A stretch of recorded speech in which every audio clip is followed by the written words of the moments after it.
So, Greg, where do you want to start? State minimum is always a good place to start. Okay.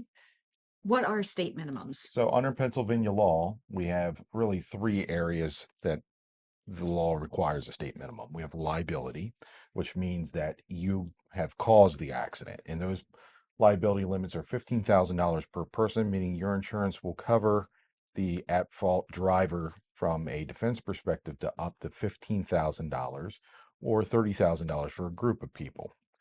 We also have property damage. And state minimum for property damage is $5,000. And then we also have first party medical benefits, which is also $5,000. Okay. So let's start maybe with property damage. 5,000 for property damage.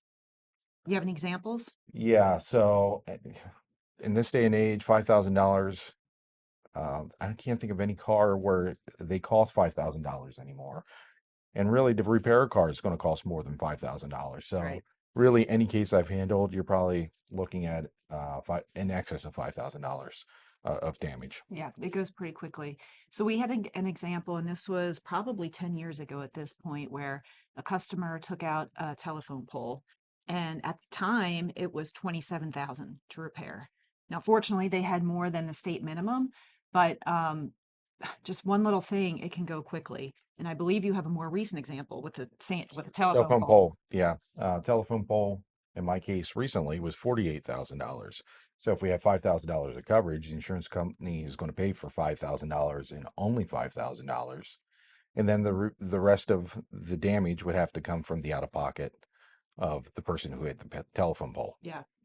So from a premium standpoint, the difference between 5,000 of state minimum, or you could double it to 10,000, even up to 100,000, is not that different. So the premium difference between 5,000, which is state minimum, or 10,000 is not a lot. So double the coverage for maybe a dollar or two more per year per vehicle. And you can go all the way up to 100,000. And again, not a big premium jump. So from a liability standpoint, 15,000, 30,000 for an aggregate. Um, do you think that's enough? Well, depends on the accident, right? It's almost always never enough. The most common that we see is 100,000 per person, 300,000 per accident, but that's been the most common again for 15, 20 years. Um, Limits above that might be 250,000 per person, 500,000 per accident.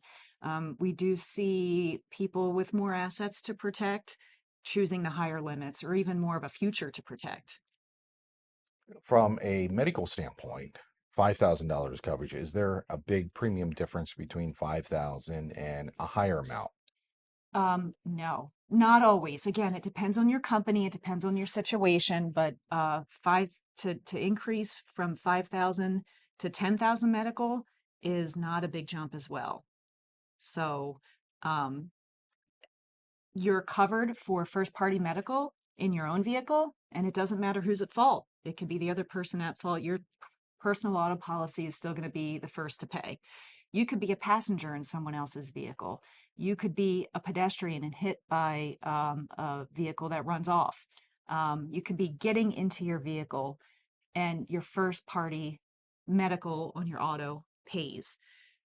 Once those limits are exhausted, then it's going to go to your health insurance, but you're going to have copays and deductibles, and that can add up very quickly. Well, and under Pennsylvania law, depending on what type of health insurance you have, they can also ask for a reimbursement from any recovery you may get. Yeah, so that's a good perspective that we don't always see. So thank you for bringing that up. Um, and when we see people choose higher first party medical limits, a common time is when they have a young driver, and that young driver is with other young drivers. And, the likelihood when you have a kid driving that they're going to get an accident is just greater.